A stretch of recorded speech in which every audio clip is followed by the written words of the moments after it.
comes, here she comes, and she made it. Just in I time. know, I know. I have a lot of people that are interested in hear what you have to say. I'm interested in telling. I'm on Facebook all over. I told everybody all over Facebook. And my son is an old-fashioned Republican, Nice. and he has a lot of ideas and stuff like that. So one of the things that I am going to be curious, I have two questions I have to ask you about, though. But first of all, I want you to introduce yourself. Okay. And I want you to tell everybody why you're running. Yeah. Okay, and you can do a ballet dance or a hula hula. I think my whatever. ballet days might be a little bit behind me, but Really? Sure. Want to introduce yourself? Yeah, so I'm Victoria Sullivan, and I reside on the south end of town in Ward 9 with my husband and my two teenage sons. I can't believe they're teenagers now. Honey. It happens so fast. Sure does. And I am running for mayor of the city of Manchester. I am a 2-term state representative. I served on the House Education Committee for 4 years. In the city, I served as a selectman. I served on the Heritage Commission, and I have been a volunteer in the city for over a decade. I ran a volunteer-run drama club at one of our local elementary schools for 7 years. We did 2 musicals a year with the young students. That must have been rewarding. It was amazing. They still all have a piece of my heart. And I coached pretty much everything that my kids were involved in. So. One of the things I noticed that one thing, I think I sent you a message. I'm seeing on, you know where Hands Across the Merrimack is, right? Yep. And they got all these signs. No fires, no hanging clothes, no campfires, no grill, no nothing. Where are we going to put these people? So right now, that seems to be the only answer that the current mayor has is to bulldoze these encampments. Oh, that's a mayor? Well, in title. So you don't mind if I slam it? I will leave that to you. I will just provide you with my It's my show, solutions. so I can, right? That's right. What my opinions, ladies and gentlemen, are mine, not hers. Well, okay. No, I am running because she has failed the city. I mean, that is, I think, evident to a lot of folks. Last time I ran 2 years ago, and, we came in pretty close, but a lot of what I heard when I was knocking doors and talking to people was that was her first term, and they wanted to give her some more time. So when I'm out there knocking doors this time and I'm talking to people, it's a very different feeling that I'm getting from them. So what I'm hearing is we gave her another 2 years, and it's been detrimental to the city. So I think that the tide has certainly shifted. There's a lot that we can do about the homeless situation that we currently have. I mean, it took her 4 years to grow it to this point, and to see that there's signs now by the Merrimack is so. Have you seen it? I haven't seen it. I've heard about it. I'll take a picture and send it to you. So we were given $174 million of tax money returned to the state, from our state tax dollars to the city to deal with homelessness, the opioid epidemic, mental health issues, education, housing. And that was before the COVID money came in. That was just state money returned to us to help all these problems. I've spoken with the governor, and there is not a working relationship between the governor and the city. We work in a silo, and we can't possibly solve these problems without reaching out to the state and asking the state for help, and even pushing back at some of the area cities and towns and tell them some of this responsibility is yours. We cannot take on the responsibility of everybody. So we've got empty houses around the city right now. People call them drug dens. There were a lot of people just crash in there. They do drugs, and they're a detriment to the neighborhoods. So if we could incentivize some of the builders that we have to take over some of these properties, give them tax breaks on it, help work with the banks to get, renovation loans that would be helpful to them, and reuse some of these properties that are already out there. We've got retail locations that are empty. Like I said, I live on the south end, and go down Brown Ave. There's empty buildings down there. There's at least 4 that have been vacant for a long time. South Willow Street has the same. If we loosened up our zoning, we could be able to make those into some housing, some studio apartments or something that are affordable to provide some housing. So we have options that we could be doing currently that we aren't, that doesn't involve huge permitting processes and years of building ahead of us and big projects. So there are options. But when I'm talking to the homeless people, it's shocking to hear that some of them were okay. You want a question? Yeah, they do. Okay. Hello, welcome to North Community Corner. Hi, Norm. Big fan of the show. This question's for Victoria Sullivan. Hope you are successful in winning the mayor's race. Thank you very You much. just mentioned that the millions and millions of dollars that this city has got.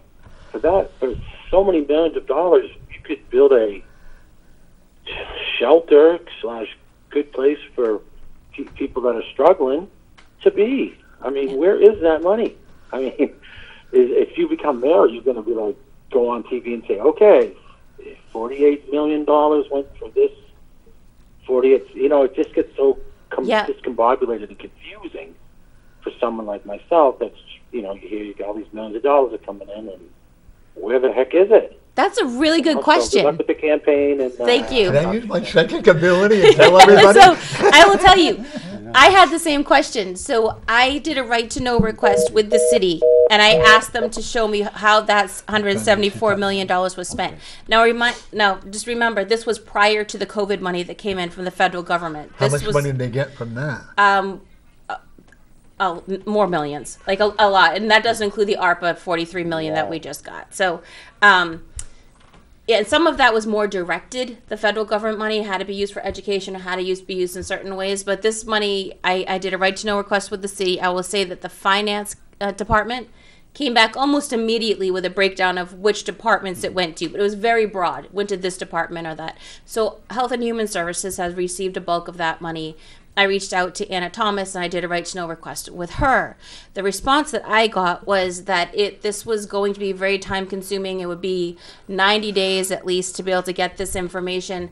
And I responded to her and said, these are expenditures and any taxpayer should be able to ask this question and be given the answer at any given moment. This shouldn't be secret squirrel stuff, right? This should all be out there in black and white that we can see. And I still have not received those numbers. How do you feel about rent control? So I'm not a fan of rent control. What I'm a fan of is tax control. Okay. Right. Because our rent is so extremely high. And that's because we keep raising taxes. So if we do rent control, what will happen is we'll have more homeless people, honestly. Because if we do rent control, but we keep raising property taxes, those building owners will just leave with abandoned buildings because they're there to make a profit. They don't want to take a loss on their buildings, right? So the reason that our rents are high, it's twofold. We have a lot of young professionals that work in Boston and make a higher wage than you can here that can afford those higher rents. So when they talk about the train is going to make that worse. It's going to make that more lopsided because if there's easier access to our city from people working in Boston, then you'll have more young professionals working down there, paying rents up here and driving up those costs. But also because we keep raising the property taxes, we've got a tax cap in place that they keep voting to override. And when you do that, that directly impacts our most vulnerable and our people that are living on fixed incomes, like our elderly, because they don't have another job they can go to. They can't get that money from anywhere else. So when you raise the property taxes, those apartment owners hand that right down to the people that are renting from them. They're not going to eat that cost. No. I am very fortunate where I've been there for 14 years. And my landlord, so when the apartment gets empty, of course they redo it and the rent goes up. I know where you live. Yeah. Oh, you do? I was actually cleaning a park one day and you came out of the apartment building. Oh, so. I love that park. Yeah. Bill Berry. I wasn't spying. No, that's okay. Bill Berry and I worked very hard to get that park. It's going to be one of the cleanest parks in Manchester. Well, I know there's a group that takes, Heart West, that takes great pride in working on that side. And they post it every so often, so I'll go over and I'll help them wherever they're going to be and help out cleaning up the city. They won't let me wear my high heels in there. How come? Because I'd be too distracting. Maybe. No, I'm only kidding. Isn't that good for the grass? Is that what they call that? Yeah. You know what? I'm glad they pulled that trailer out of there. I could write a book about what went on in there. I think you should. You could probably write a book about a few things. Oh, yeah. Being a psychic, I could write a lot, But the one thing I see, you have a very strong lead in the polls. Thank you. Okay. I would love to have seen you and Gerard debate. I think that would have been interesting. So I know he's saying that we didn't respond. So here's how campaigns work, right? I have a team. Okay. The team handles my schedule. I do person to person. I knock doors. I have to make fundraising phone calls. There's only one of me, right? And I keep having to remind people that there's one of me. That way you have what do they call it? The calluses on the. Yeah, from fingers working and- so hard, knocking on doors, dialing the phone. How do your children feel about you doing They this? love it. So Really? never put my name on a ballot without asking my family how they felt about it. My husband, my kids, because we're all in. Like we have to all be in. You know, like I Is won't this be the home only until city that 8 doesn't o'clock have the tonight. mayor's the mayor's mansion like New York has it. I think they have one in. I don't know, but Pocono. I don't know if I'd want to leave my little house. There you go. Well, if you're That's home, just more to clean. yeah. A big mansion. You don't have a cleaning lady. No. Well, when you become I am mayor, the cleaning lady. You know- Now my kids are teenagers. They take on more responsibility, like they help with laundry and stuff, but I am the cleaning lady. One of the things that So let me finish about your debate question. Yeah. So Rich had sent me directly Oh, yeah. an email that I forwarded to my team. Right? They take care of that. Yeah. Rich and I are not in a primary. It's me, Rich, and the mayor. This is a nonpartisan election. There's Okay. no sense to having two people debate. Like this is two people, the best two will go forward. It's not a partisan issue. So it's not Republican against Republican or it's three of us in it. We had a news source reach out to us about a debate. We sent forward dates. We haven't heard back. The mayor, I assume, did dates, but we're coming up against it now. The primaries in September, and getting all three of us to be on the same schedule is going to be difficult to do. You know what I think would be exciting? What? You and the mayor having a debate on North Community Corner. I'm game if she's game. How's I'm that? gonna push for it. She don't All right. like me. I don't know why. I actually would know when they had the senior citizen, and you would be going to that, right? They had the senior citizen dance and all that stuff. It was great. I went over and I asked the mayor to dance with me. She tried to ignore me, honey. I'm You the don't get wrong ignored. one. No. No. So I went to last time I ran. I went to the senior center. Of course, now with COVID, everything's a little bit Yeah, different. But yeah. I got to do some line dancing, and I hadn't done that for a long time. So I that was wouldn't really get a dirty fun. boogie dancing with a girl. I need $3 tips, But And there's another book. yeah, there you go. That he can But write. You know what? Right. One thing about It's here got a lot of in subjects. New Hampshire, on the list. in Manchester, and I know that we have the best medical facilities in the state or in the country. And my concern is when the people that are homeless, do we pay for them to go to the hospital? Does that come out of like a city special funding, or does that come out of what? Yeah, so when we were talking about the whole Medicaid expansion and talking about that, what we found was that people that don't have insurance or have Medicaid utilize the emergency rooms more than most people. And even if they've got Medicaid and they've got rules, they still use the emergency room. So I imagine that for the homeless too, they end up using the emergency room, and either they'll find a way, the hospital will find a way to bill Medicaid for it, or if some of these people don't have papers, so they're hard to track, or the hospital ends up eating the cost in some way. I'm sure there's federal grants, the federal money that comes in to support some of this stuff. I got to tell you, I was so blessed. I went to the Dartmouth Hitchcock, and I had the Dr. Paterno, sweet lady. She owes me a pair of black and red high heels, by the way, and I pick on her. But she did surgery. I call myself the one-breasted wonder because I had to have Because you one had breast. breast cancer. Right. Yeah, And they got it all. good. I'm glad. And one on it, folks, it is behooving to you. Look at how trim and shit and hot she looks, But well, I'm getting. This is why I come on the show, apparently. But one of the things that I'm going to stress, and she will too, is take care of yourself. So Yeah. that you don't land in it. How do we take care of the mentally ill? What I are will we going say, to do? so like what you just said is important, I think, for a lot of moms. I know as a mom, you always take care of your kids. Like I will joke, I'd come home from the beach scorched, but my kids I always had sunscreen for my kids aplenty, So as moms, I think we put our family first a lot, and we don't take care of ourselves as much as we should. And those screenings are really, really important. Yeah, okay. Yeah. How are we handling the people with the so-called virus shots and all that with the homeless people? What are we doing for them? So the mentally ill in our homeless and the population. homeless ones. So the state budget just put in. When I was a legislator, we really tried to get more money for mental health help and for beds, and it was really the Democrats that pushed up against us because they didn't want to believe give Sununu the win, right? And the fact that it's even thought of in that way is really kind of unsettling.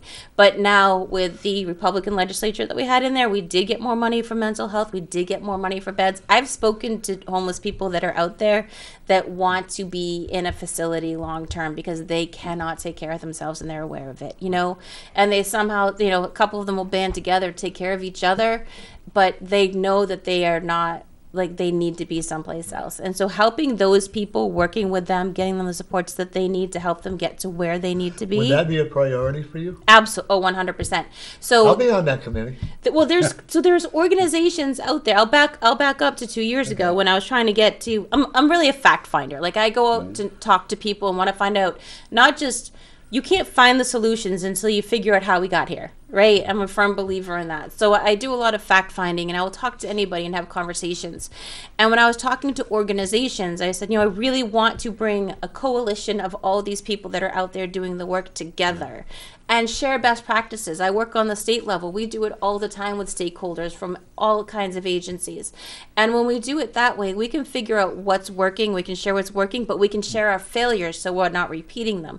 And we can also find out where the gaps in the services are. And it's not always, taxpayer stuff. There's a lot of nonprofits, faith-based groups doing good work down there, and private organizations too. And so some of these organizations told me that they were working with some of the homeless, and they could identify who needed medication, who was diabetic and needed insulin, who needed mental health care. And, they'd form relationships so the people would trust them to get them to the services they needed. When this mayor came in, then they started just destroying these camps. They lost track of those people. So those people are just in the masses now. And then with COVID, with the money that came in from COVID, you talk about down by the river.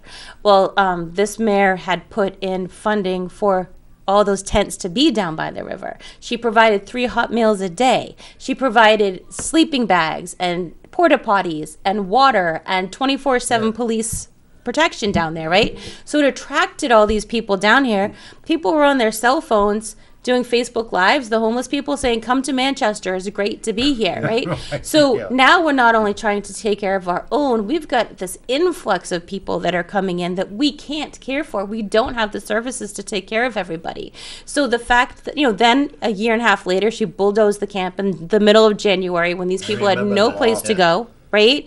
And now there's signs down there telling them not to be there. Well, you invited them here. Right? It's your job to now take care of them. So I'm going to take a picture of it because I walk that path every day, and I'll send it to you. Please do. Okay? Yeah. I love my morning walks. The one thing that Manchester had done right is to have that hands across. Well, they love signs, and they love fences. We went from tent city to fence city because when they took down the tents, they put a fence around there down by on the way here, like by the railroad track, right on Granite Street. That's a park there. It's considered like a park, and it says "Welcome to Manchester." I forget the name of the park, but it's like a park, right next to UNH.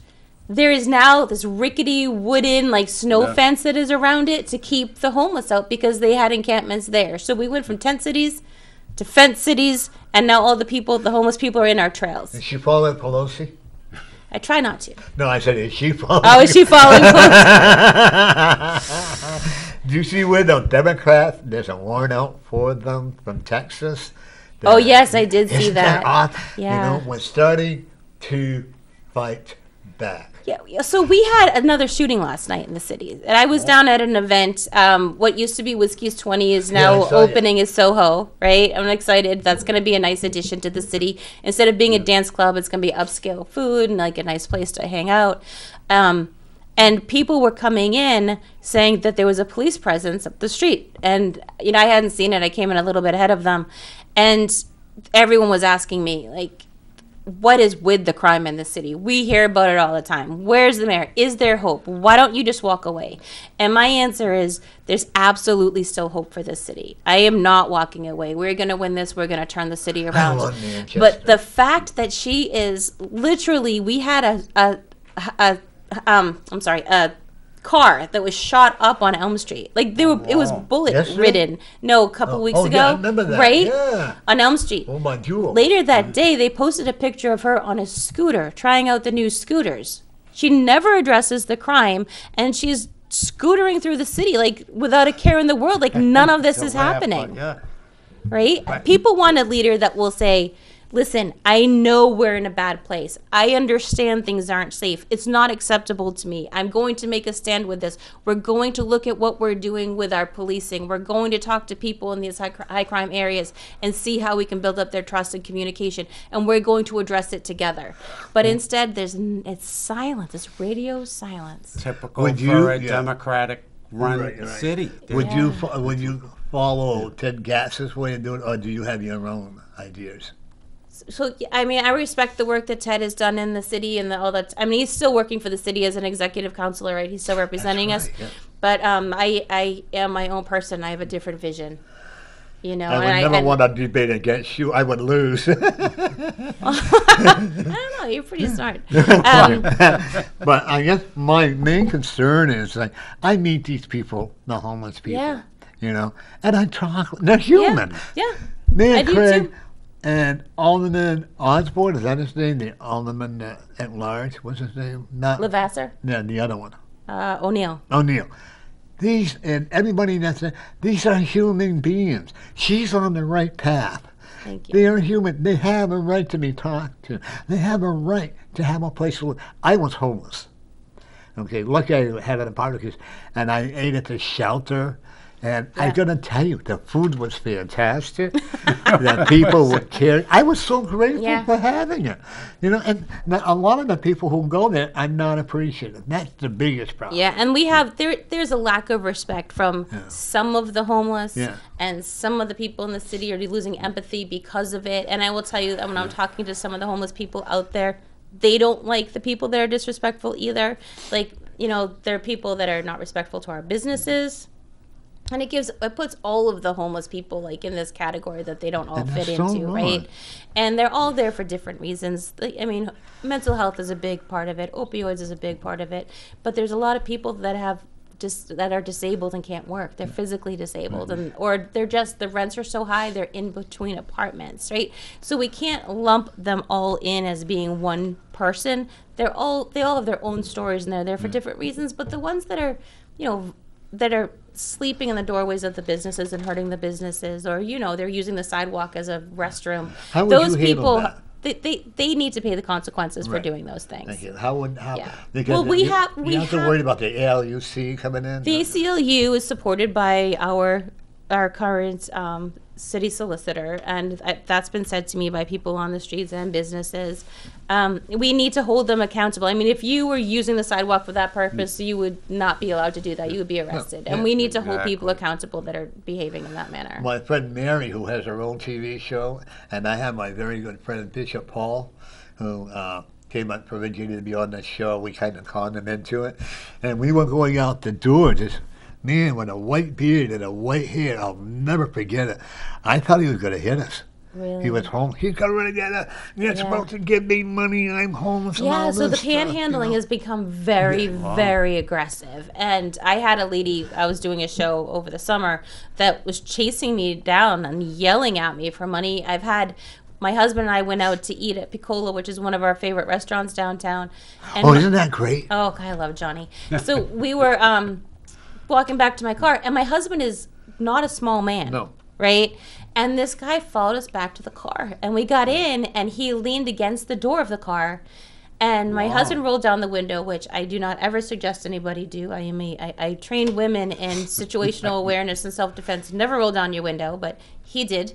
And he said, dude, you know, like, what do you want? And he said, I want money. And he said, I don't have any, you know, you need to walk on.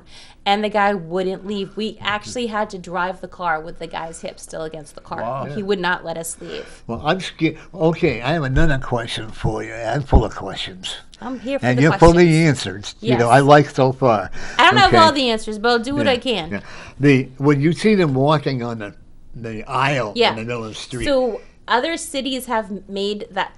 The Supreme Court in New Hampshire has ruled that we cannot like ban panhandling. It's a First Amendment right. Okay? What other cities and towns have done is make those medians so that you can only use them to cross the street. You cannot stand on them. It's not good for traffic. It's not good for safety. It blocks the view of people trying to turn, and we can make it so that they cannot stand there. And I think that's one way that we I think that's combat a it. great idea. Yeah. It is. And not only that, but my friend John, who comes on my show quite often, he was going to pull over at that meeting and give him money. I go, no, you can get fined for giving him money. Yeah, people need to know not to give them money because it makes it worse for them, really. And a lot of these folks go back to the encampments with cash in their hand and they get beat up and it gets taken from them. Yeah. They're better off to go seek the services that are there for them. There is help there. There is help there if they want Absolutely. it. But a lot of them don't want to help. I met a guy the other day, and and he said, "I'm happy living in my tent. I'm happy. I have a sleeping bag." And we're going to always have people like that, right? Yeah, There's going to be a certain number of people that just want to be left alone. But what we've created here is so big, so much bigger than that and beyond that. And when I talk to some of these folks, I'm surprised to hear that they were actually brought here from other cities and towns and dropped here. Like one woman said she was like sleeping on the beach and someone put her in a bus and brought her here and dropped her here. And a lot of folks were just people from Massachusetts drove them here and dropped them here because the other towns don't want them there, so they all brought them here, right? So those people need to be identified. As a state legislator, I had put in a bill that would have allowed us to bill cities for services we rendered to their citizens. So say the last place that you lived was Derry and you were here getting services, we could bill Derry. I think it's a good idea. Not one alderman came up and testified for it. Neither did the mayor. It failed. The municipal association came out strongly against it. But if we started interviewing some of these folks and said, where are you from? How do we get you back to your community? Only 1 in 4 people that are on our streets right now are from Manchester. Wow. So if we could take 3/4 of the population and get them services where they are from, then we've only got a fraction of that problem to deal with, and we're much better able to give services to that number of people. If you have a question for the Honorable Victoria Sullivan, feel free to give us a call at 640-3091 or text us, and she'll be very happy with a beautiful. You have a beautiful smile. Oh. Gay people know. I need to come on more often. Yeah, but be more about listen to what she's saying. But if you have a question, or if you don't agree with it, with broad shoulder, but if you start and you're going to be disrespectful, don't waste your time because I will promise you we will hang up or I will disrespect you back. I don't mind it when people disagree with me because sometimes they show me a side that I'm not seeing, and that's how we find new ideas or common ground. As long as they do it with respect. Absolutely. And I hope I disagree with people respectfully, too. Yeah. I can be very rude. I love it. I have a lot of enemies on Facebook, trust me. Oh, yeah, there's a lot of keyboard warriors out there. Oh, don't you love them? They all things like that. But when you see them face to face, they cower. Like, they will never talk to you face to face like they do on the keyboard. And I've even had some nasty, nasty people. And one gentleman in particular comes out to me quite often, and I saw him walking down the street, and he literally crossed the street so that he wouldn't have to be near me. So more powerful than I thought, right? That's what I love. I've had people because I don't agree with the Democrats. Obviously, I'm an old-fashioned Trump man. Will be a diehard old-fashioned Republican. I was a Democrat for a short time. Oh. Then I said, wait a minute, what am I doing? You got wiser. Oh, very quickly. And you know who did that? Was the one that was a slick one on Ward 1210. What was her name? Can't think of her name now. She's a Democrat, and she and I went right at it because they were not going to allow me to vote. And I said, my ID's right here. And then another one, I went in there when I was blind. And they said, oh, we'll help you over here. I went to totally blind. Oh, we'll take you over here, and we'll show you where you can vote. I go, oh, no. We'll show you how to vote. Yeah. That's what I'm wondering. Right? Is here, how many of the people that are from other countries that the Democrats, and I know they're Democrats, so go ahead, call me a liar if you want. I don't care. I love it. I got broad shoulders. I'll take her front end of it. I don't mind. But how many of them, when they tell these people who to vote for, when they speak in Spanish or bilingual, and that is so sure, corrupt. they hand them sample ballots at some other locations. Show them exactly how to vote. That's what she tried to do to me. I said, if you don't mind, I will go. Oh, just sit right here and we'll have someone help you. I go, no. Well, did you see the last election? There's a woman that works with our refugee and immigrant communities, and she was angry. She was actually quoted in the Manchester Inklink. She was angry because so many refugees and immigrant families voted Republican this time out because people are starting to know. Do you know Lily, who is out there? She's from communist China, and then I love Chow her. Kelly, who's from she's from Korea, I think. Yeah. So they're always out there because they're from communist countries, and they love this country. She was on my show. They're at a lot of events. They're always documenting, and they work. They work with the immigrant population and refugees to try to get them to understand that the Republicans are really the ones looking out for them. They want you to have individual liberty. They don't want you subjected to the government. They're fighting back against communism and socialism here, and they work really, really hard. They're amazing, strong, brave women because they are beat up and they are amazing. I haven't met them. I met Lily, was actually on my show. Yeah. And I want her to come back on again. You have to come back on when she comes on. Yeah. But she is such an. I don't think you were here. no, oh I my haven't. God. Just a beautiful She- spirit. Just a If really she goes back beautiful to woman. China, she would not be alive No. today. We know that. Yeah. And she tells her story, and she's incredible. Gary Hopper, your friend Gary Yeah. Hopper, brought her on. I That's love how I met. Gary. I like Gary, and I'm a good friend. He always gets me in trouble on his show. He always goes off That on wouldn't these surprise me. tangents that get me into trouble. And That wouldn't I surprise love Gary. me. I do too. Did you know what his idea for housing is? Minimum We sleeping elevate it. Like, so we have housing that we put people in, and then the housing goes up in the air, and we just elevate them, like in the Jetsons. They're all like, Yeah. that's Gary Hopper's solution to all One our of the things that when problems. when I first met Gary, we had the old studio out in the other room there. Yeah. He come up and he had these nachos with the dip that goes with it. Yeah. He said, "Here, Norm, try one." I go, "Okay, thank you." He was being. I didn't know he was being a wise ass, So I took a big bite and I go, Hot, really hot. But he and I are he's helping me find the spiritual being of who I am, Nice. And we went out to breakfast. I told him by mistake that I changed my mind. I said, no, you can only have a small breakfast. No, we went, he could have what he wanted. But we're very good friends. Yeah, he's a really good. I had the honor of serving with him in the State House, and Really? that's how we got to know each other. Yeah. My He's a problem great with guy. the State House people and the representatives like the Senator, D'Alessandro? yeah, he should effing retire.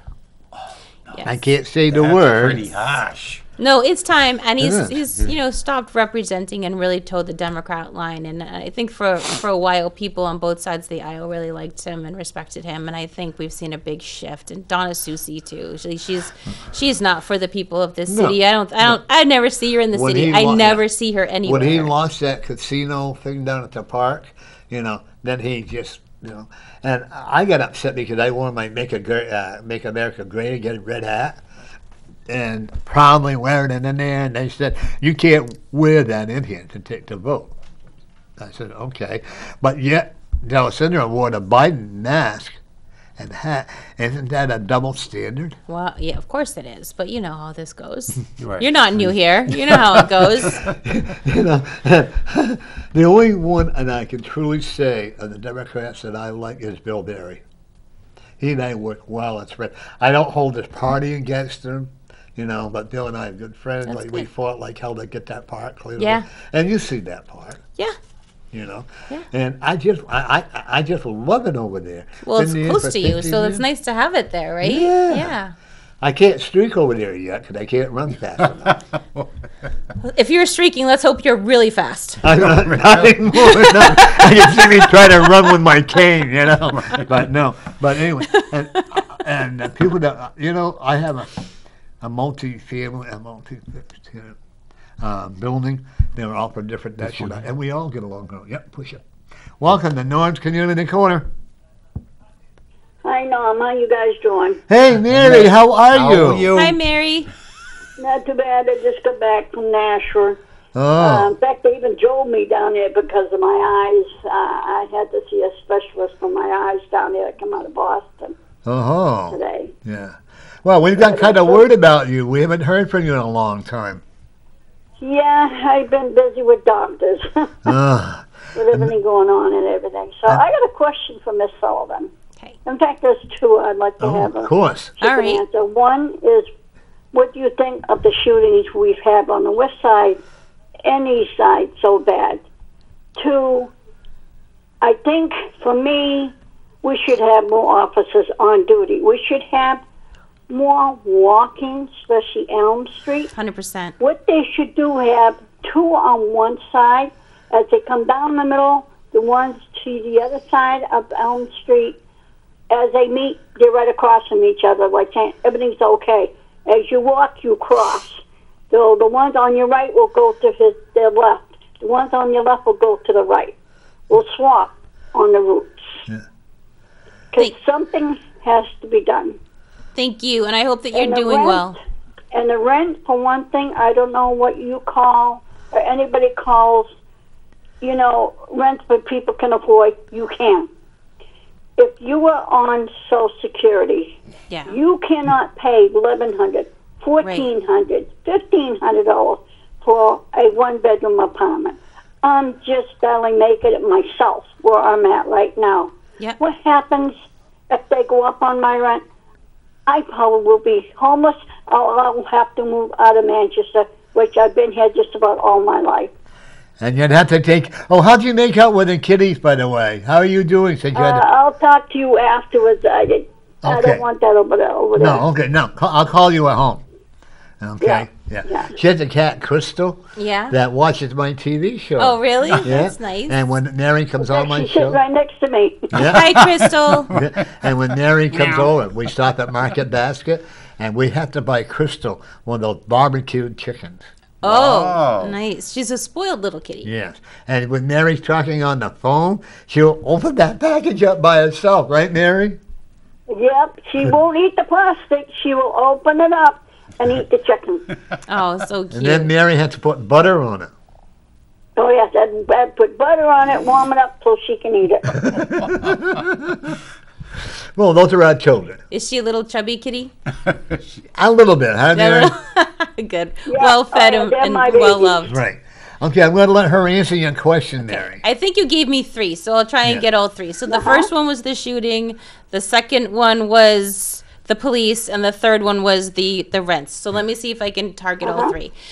So as far as the shootings, absolutely unacceptable, and we know that the mayor keeps saying that there's no threat to the public. They're targeted. These people know each other. So for that indicates that it's drug or gang related. So we need to really start working with our police. So this goes into your police, right? We need to start working with the police about community policing, not just foot patrols. Well, I agree with that for Elm Street. We need to have foot patrols in all of our the Tree Street areas and the neighborhoods that we know are difficult. I talk to families that live there and they call themselves the forgotten neighborhoods. And they don't have, they feel like they want police patrols. They want to start building relationships with the police and having, some trust so that when they do see things, they can talk to them. The other thing is, thank you. The other thing is we need to be able to have more elderly housing. So my dad passed away right after the last election cycle, and that left my mom having to figure out how she was going to live on her own. My condolence to you. Thank you very much. And it was, it was hard. Well, then COVID hit, so she's been alone for the first time in her life. But trying to find housing for her was really, really difficult on just her Social Security check. And we had to move her from where she was. We did find an apartment, but we wanted to have her in Manchester because it's closer to us and easier to take care of her, but we couldn't find anything here. So she's still in Goffstown. And I did look at the list for HUD or for housing for the elderly is longer than most people can afford to wait. I've been waiting 12 years. Yeah, and so we absolutely, when we're talking about the homelessness and we're talking about housing, I think that the elderly are often left out of the conversation, and we absolutely have to have really good, affordable housing for our elderly. That you guys have given everything to the city for a long time and paid into it forever, and you should not be in a position where you have to worry about if you can stay here. Chris Hebert, I got him going one day. I would never do that, you know me, right? And Never. he would talk about how the elderly people should be shipped to another state. I saw. Shipped out to Florida. That's what he Yeah, said. shipped People to who Florida. actually Oh, belong in yeah. Florida. That's my son. Oh, so People want to know why I was laughing. I just got this really nice note from Mike that says we need Victoria for mayor, someone who can actually handle the job. So I really appreciate that sentiment, and I'm going to do my best. So the best part about the people that support me, which I think is different from the people that support Joyce, is that I know my people will hold me absolutely 100% accountable. Oh. Like, you'll be knocking on the door at City Hall saying, hey, wait a minute, like, you need to address this. You said you were going to do this, you know? You know this show will, right? I've been doing it for 22 years. Can you imagine that? I count on it. I think that's what the people should do. They should hold their representatives accountable, I you I know? contact them all the time. Yeah. And that's what I tell everybody. I- Contact your elected officials. That's why they get away with doing nothing. Yeah, I mean, I see the Joyce Craig signs. I'm like, do these people have any idea what's going on? I mean, even when you're talking about the shooting, yeah, there has been a few on Elm Street in broad daylight. I mean, but I live on the south end, and right at the bottom of my street is South Willow Street, because I live on South Beach, and South Willow's parallel. And we have had several shootings there since she became mayor. One at the hotel, if you remember a couple of years ago, at the hotel, they had to, like, it's not even the same hotel anymore. They could not get people to come back there. They had to change it. And then there was another one in the parking lot of the casino that's over there. And, you know, these things are happening, like, right in our neighborhoods. And on the north end now, too, the Union Street's had 2 shootings in the last Police couple are of not years. getting out, honestly, and I don't want to, I see a lot of cars that are illegally parked. I see people, and you can call the police, and we shouldn't have to wait 45 minutes. No, and I police actually hear that from people a lot. So I think, you know, I back the blue. I support our police, Oh, I but do that too. doesn't mean that you don't sit down and have a conversation. We need more police than what we have now. We need more so they can do their job. So we have budgeted to have more police than we have now. But the problem is we can't get police to come here to work. Can't blame And I can't blame them. But if we sat down and we talked about how we can build a community around the police that support the police and trust between the police and the citizens, I think that goes a long way. I mean, people will work in difficult environments if they feel supported, right? As someone who's a volunteer, I tell my husband jokes with me, I'm really good at getting jobs that pay me nothing. But you do that because you feel like you're getting something back out of it and being supported, or it's making a difference. And if you come to a city that you don't feel like you're making a difference, or it's getting worse, or you're getting blamed, the police are often blamed for what's happening here, you wouldn't want to come and work here. So we need to really look at it as a department and figure out how we can reuse some of the resources that we currently have. If this is what we have for a complement, how do we do it better?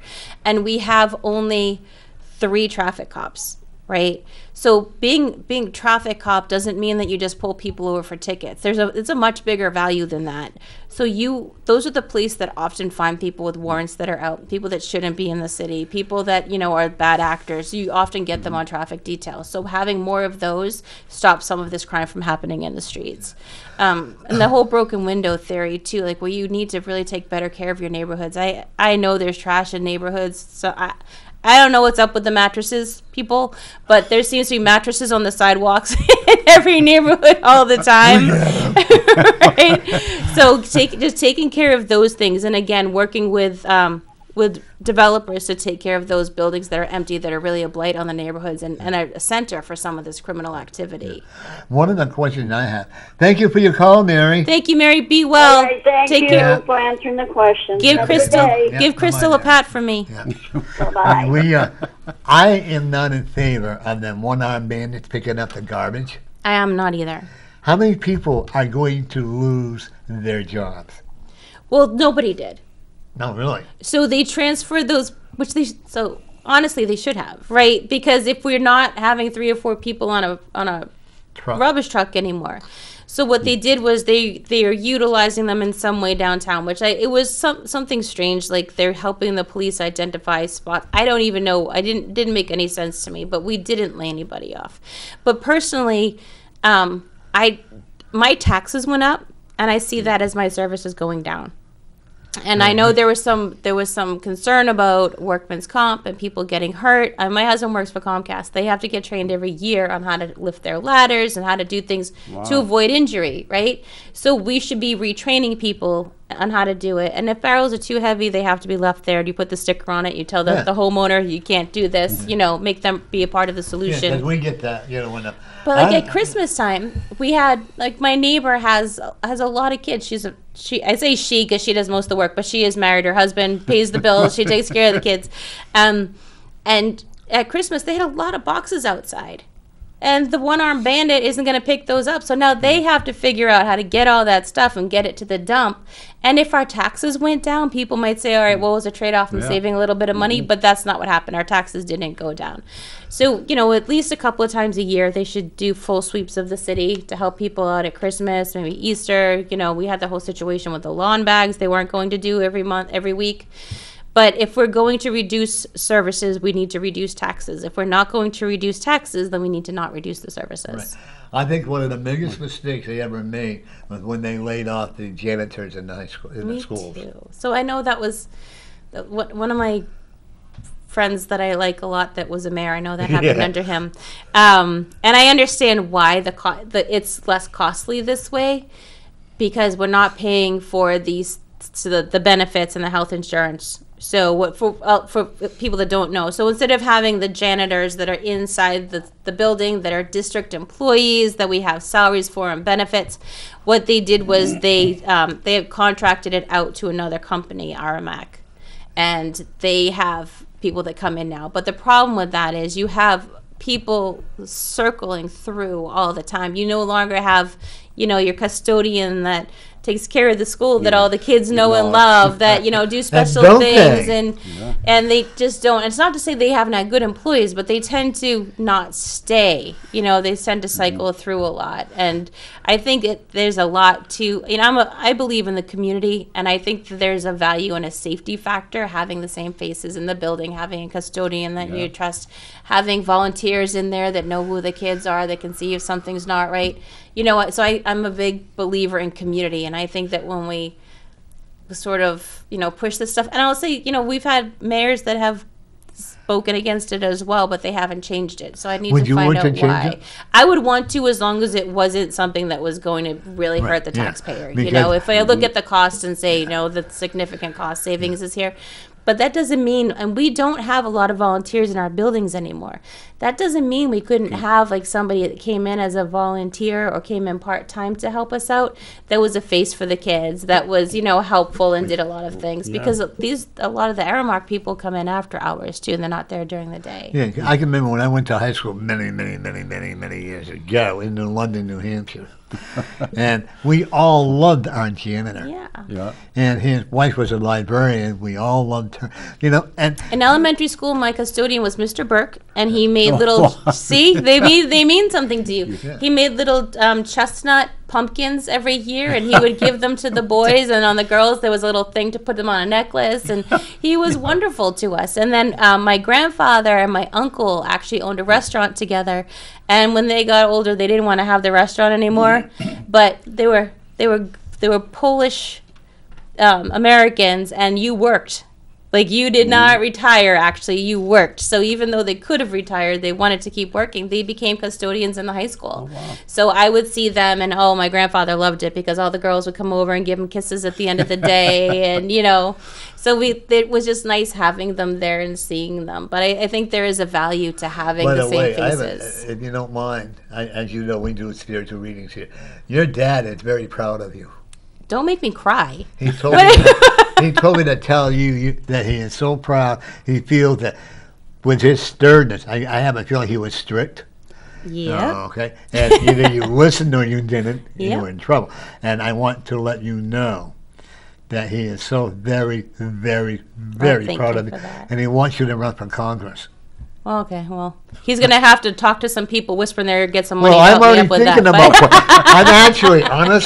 I'm honestly thinking about that for you. Yeah, well, my kids get a little older, baby, but right now it's on the proverbial cards, Right now, I just want to fix my city, but at the same time, I don't want to stay mayor forever. I think you come in, you do your job, you put systems in place that can continue on after you, and then you let somebody else come in and continue bringing new ideas. Well, my future prediction for Victoria is she is going to be a very strong component in the state, in the Congress representative. All right, mark this day. Mark it, yeah. Mark it down. And when I'm up there, I remember when that on Goofy up there, But I'll tell you, we need strong Republicans to finally, even though I think Joe Kelly and I don't get along, and a lot of things I don't agree with him, but he is for the city. Yes, he is. And, Yeah. and like with that He little is a strong $50 advocate for the city. thing there, and that kind of, but that's okay. But I won't say that Joe is for the city. He is for the city, yeah. And, And a lot of people don't know about Joe is that he does a lot of constituent service that nobody hears about because he just doesn't put it out there. But if I've had people come to me that I can't help and I send them in his direction, he always takes care of them. But he doesn't tell people that side of him, and I think people should be more aware of all the work that he does do behind the scenes. That's when we're very fortunate with Bill Berry too. I mean, these two people were arguing stupidly. And I'll use it. And you would have been laughing, too, had you been with me. They were arguing who was parking on the side of the road by the park. The guy who was complaining the most, he had 6 cars there. Wow. And the guy who owns the tire company had 2 or 3, so that not one of us could park there. And I said, this is ridiculous. I Yeah. get around. Bill says, nothing I can do. What can you do? They're all legally parking. The only thing I don't like is when they leave them day after. Yeah. And I gotta give the parking or the parking garage people, you know what I mean. I Parking gotta give attendants. when I make a complaint. Like Yeah. there was one car that was there for 6 months, and they come and towed it. And then I'm ready to do it again. Yeah. Now I gotta have that lady was very respectful. That's so good I to gotta hear. get Yeah. that. To them. Well, I'll say the people that work at City Hall, the city clerk's office is amazing. I have never gone in there where they weren't helpful, smiling, friendly, just so good to work with. Yeah. And I think we're really fortunate with who we have working in our city. Oh, I agree. Yeah, I think they're really great people. Yeah. And also one of the things that I've thought about is the people. I'm glad, and hopefully they will keep it up. People riding on the sidewalk. That is my pet peeve. So you heard about the scooters, right? Yeah, those are a joke. So I have a right. I'm a free American. there are a couple of things that we need to address as soon as I take my position in City Hall. One of them is these bike lanes. And these bike lanes need to just go away. So the reason that they were even put in there in the first place was because people were speeding down some of the streets. I live on South Beach Street. Believe me, people speed on my street. where I live, too. And I understand, right? But the whole premise behind it, and you can look it up, it was in the Union Leader, was to make the roads feel less safe so people slowed down. They do feel less safe. I don't want to ride on them. It's not comfortable to be riding on the left-hand side of the road. That's not what we do here. And it's confusing. So I'm going to tell you the truth. I ride in the bike lanes because it feels comfortable driving. And there's no one in them. That's Never. true. There I've isn't. seen somebody in there once, and it was recently, and they were in the bike lane going in the wrong direction. Right? If we're going, I'm not saying we shouldn't have any bike lanes because we do have races and things here. But let's figure out a map around the city that works for people, that isn't in really busy areas or busy streets. That, if you're on a bike, if you go up a block and use that street instead, that's not much time. That's not to go out of your way. But if we want to map out bike lanes for people, let's sit down and do it and not just do it haphazard and as we feel like it. It doesn't make any sense. I went on South Beach Street. I couldn't believe that it's one way from Webster now with a bike lane. But if you get these bike advocates or these people that they'll do the bike lanes. I'm a court stenographer, so I used to cover the Mass from Mass. Yeah. Cover the DOT meetings when they were doing the bike lanes. You get involved with them, but some of them, they're so over the top. They had the nerve, instead of a crosswalk across a busy road, they wanted their own skyway to go across the No road one so they uses don't them have here. to stop. No one I uses know, them here. But I know. But So- then you'll get these people. What happened to the registrations of bikes? Oh yeah, I think they gave up on that because they were intended to build identify bikes and return them, but I think they've given up on trying to return Can I them. remember Yeah. growing up, and not growing I up. used to love going to the police station to register my bike. You felt like a big, you felt like an adult. It was And now Yeah. they don't. I think a lot of it. I'm always amazed that how many bikes, and I'm sure they've got to be stolen, that are Oh yeah, because you hear it all the time. Yeah. Over by where I live, there were 4 bikes. Yeah. And I said, they're not any of ours. What do I do? And the police said, okay, well, you should put them over there in the park. Well, we used to have the bikes that people could rent. They got rid of the bikes because Yeah, they I were never remember that, returned, yeah. right? Now they've got the scooters, and I kid you not, I was downtown on the weekend, and I had 2 people on scooters trying them out, running down the sidewalk. Like, they almost ran me over. And people don't know that, I mean, they're parked on the sidewalk. You rent them from the sidewalk. So why wouldn't people think that you can, ride them on the sidewalk? And they're really dangerous. And there are lawsuits with these scooters all over the country. So why, in Manchester, New Hampshire, where we've got traffic accidents on a daily basis, are we adding this nonsense to the mix? Like, we've got bigger fish to fry than scooters. And I agree. Now, are they buying the scooters? Or I think you rent them with like a card. You probably put your card in there or something, you rent them. Does the city own them? Or are they I don't leasing know. them? I don't know. I just know that they came from California because someone told me that, and they said, they said, might want to check her financial records, but see if there was, a donation from California. Yeah. I laughed when I saw Her Highness there riding on the scooter. When there's more important things to worry about, So like many more violence important and shootings. things. Like I and said, all that there was a shooting that morning that she ignored. Was they put that out? Like, they have no idea. Yeah. And so I was endorsed by Rand Paul. Yeah. Congratulations. Yeah, that was really exciting. And the day that we put the announcement out, her team put out a statement saying, well, the mayor doesn't have time for this nonsense because she's too busy fighting crime and running the city. And the next morning she was scootering down Elm Street. So, I mean, I just don't understand the priorities of this mayor. I just don't. And, there's rumors that she's going to run for higher office. And if I were advising her, I would have advised her not to run this time so people could sort of forget how bad it was before she put her name on a ballot again. Yeah, I couldn't give them the fact that they made a big deal out of her daughter having a COVID. Do you remember reading about that? Yeah, I do. And so the problem with that was, I think everybody was nervous at the time. Everybody was sort of freaking out. And they made a public statement about the fact that she had COVID. I'm so glad that she's okay, and the family as well. We were praying for them. But the problem was, a few days later, one of the neighbors saw her outside walking her dog with both of her daughters, no masks. And while, other families that were in the same circumstances were quarantining from each other, because at that time, there was a lot of precautions people were taking. And so I thought, you made the announcement that your daughter has COVID. That puts all the eyes on you, and now you're responsible for how you handle it, right? Yeah. So, and I don't think that it was handled well by My her. son had the COVID, and I still, even now, it was horrible for a whole year and a half. We couldn't have a cookout. We couldn't do anything. And even to this day, if I go to Market Basket, I wear a mask.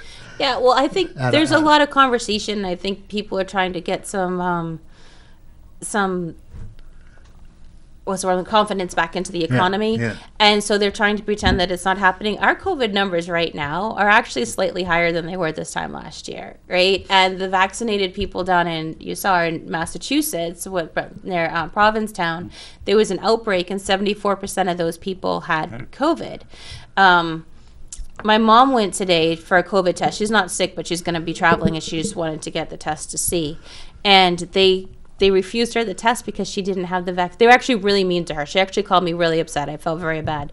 They told her that they wouldn't give it to her because she didn't have the vaccine. And she said, she's upset. The guy was really mean, said, like, if you get it, you're going to die. Like, really, my mother's 78. Like, this was a horrible thing to say to her. And there are people that can't get the vaccines because of underlying health conditions that they have, right?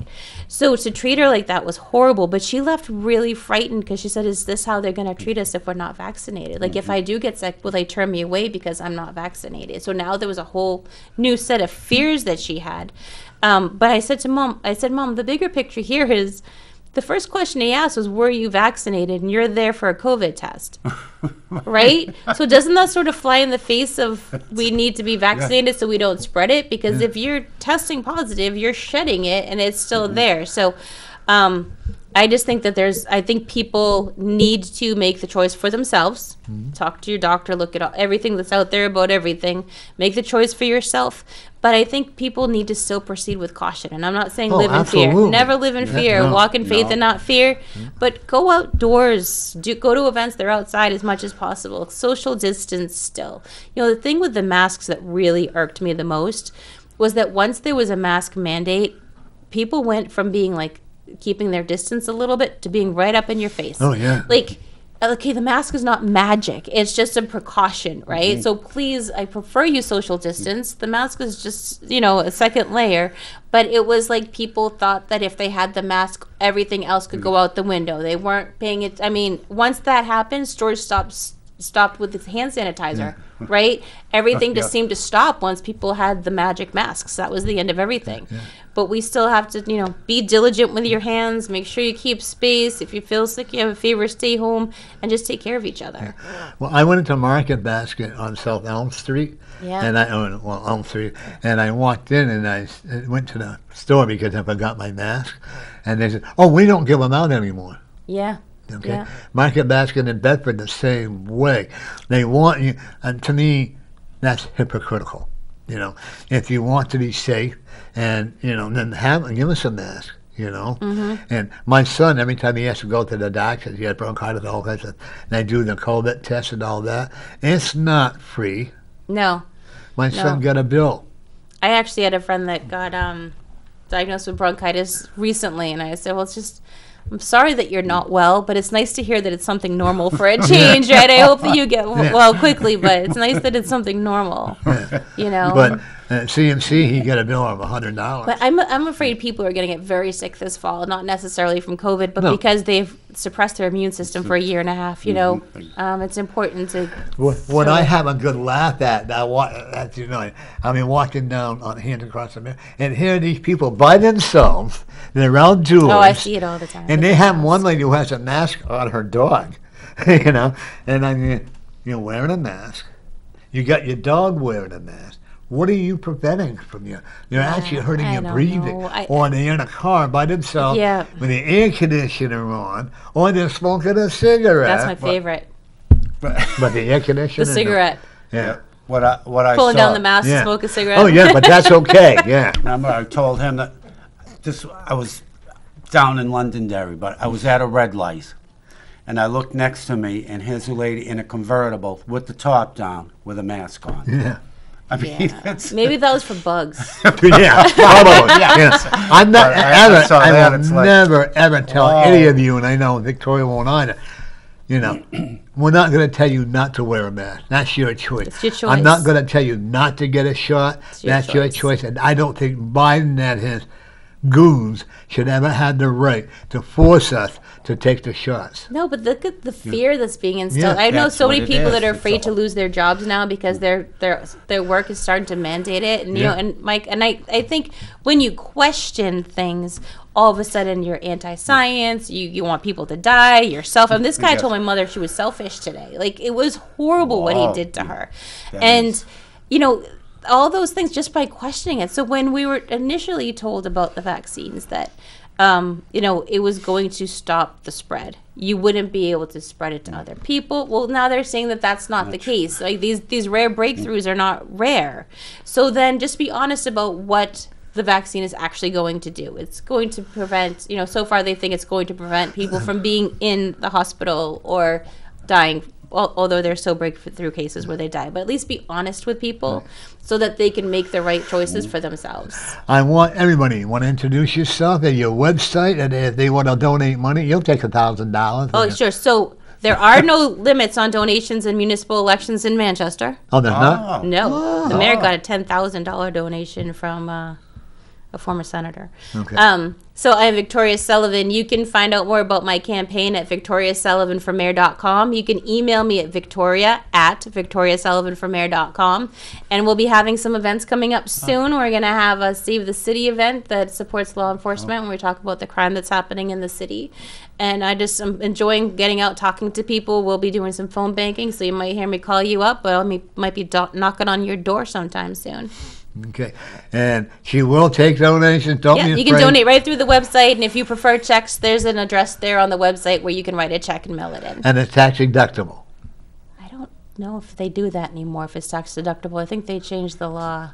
Did they? Well, They might have. we're Republicans, so we probably won't be able to. If you're a Democrat, Consult an you can't. accountant on that. No. But anyway, Right. if you feel like my son and I both feel like that note there. I'm going to keep And this. This he is was my a- good luck note. Yeah. I was an old-fashioned, like I said, Democrat. Yep.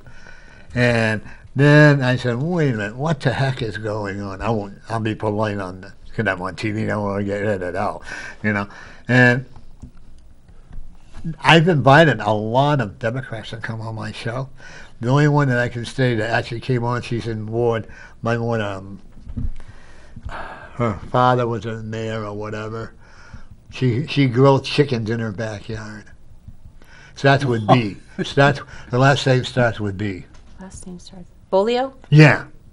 I got it. It's like charades. Like, Yeah. what do I win? Yeah. And she got 10 more votes. But she came on, and somebody called her and said, but we thought you were racist against gay people. She literally got up and walked out the door. Really?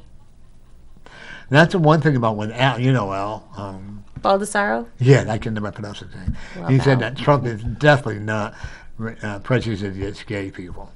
No. And No, but that's what they throw at us all. Yeah. I mean, if you just look at the Democrat website or the tweets about me, like, I am the worst person that ever walked the face of the earth. I hate children and babies and cats and dogs, and I just don't like anybody. I hate everybody. you kiss the And babies.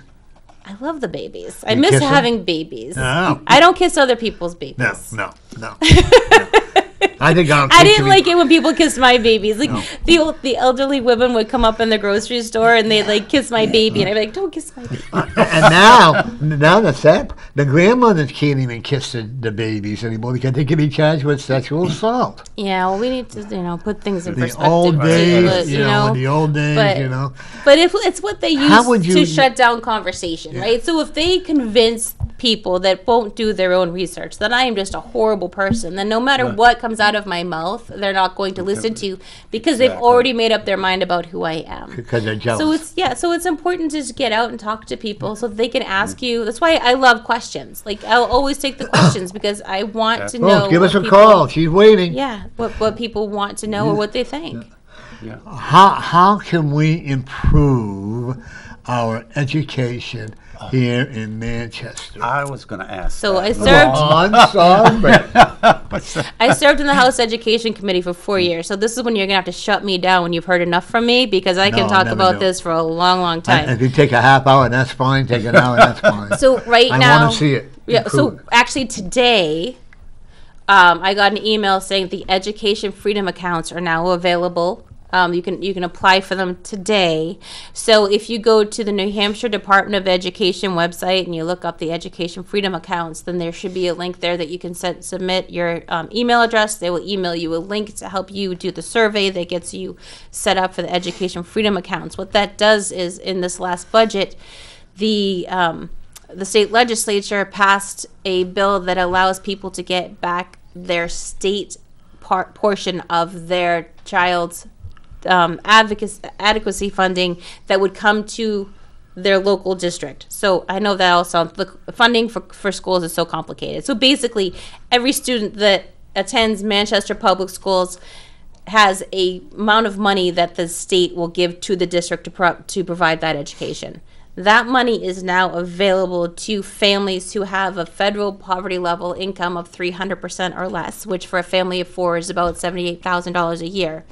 And you can use that money to put towards a private education, to homeschool, or to use for education services in other ways. You have to sign a contract saying that they will be used for education. You have to sign a contract saying that you will provide an adequate education for your child, that they will have assessments or some kind of a test that shows that they have progressed in the year. But it is available. There's also the Children's Scholarship Fund. I think those funds are up for this year, but you can reach out to the Children's Scholarship Fund of New Hampshire. They can also give scholarships for the same the same people to qualify for 300% of the federal poverty level or less, and you can combine those scholarships to go to private schools. So those funds can also be used to go to tuition into another public school if you want to. They can be used in any way that the parents want them done, as long as they adhere to the guidelines. So one way is giving children the opportunity to attend different schools. And right now at Beach Street School, we have a literacy rate of less than 10% and it's the lowest performing school. Our highest performing school graduates about 80% of our students. 45% of those are considered proficient in reading, 25 are considered proficient in math, and 15% proficient in science. That's our highest performing high school in the city. My granddaughter loved Central High School. She was on the honor roll there and all that. And she is one that, I don't know about you, but I had to cram when I was in school.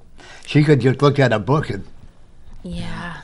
but, you know, I try to teach education- my kids to have better habits when it comes to education than I did. I was always sitting by my locker trying to finish my homework before the bell rang, Oh, you know, and I you too? try to make sure that they don't have that stress in their lives. They What I kinda had a don't little- like is that, this gentleman had in charge of the after-school programs. I give him a lot of, Yes. you know, because he refuses to teach the white, you know, Yeah. that, you know, all this different stuff like the white people don't deserve to The be white here. power, what is Power. white power? Yeah. Ugh. And he thinks that, you know, they think we all should be brown. I love being who I am. Yeah, you know? we all should be, and putting that on kids is absolutely unacceptable. Or teaching is. Yeah. them to be a transgender and say, Yeah. I'm sorry, that does not belong in schools. No, so getting back to, you know, the fact that we're failing these kids because we're not concentrating on the things that they need academically because we're sidetracked with all this other stuff, right? So She's got the whole show, folks. I'll be back. this could get good.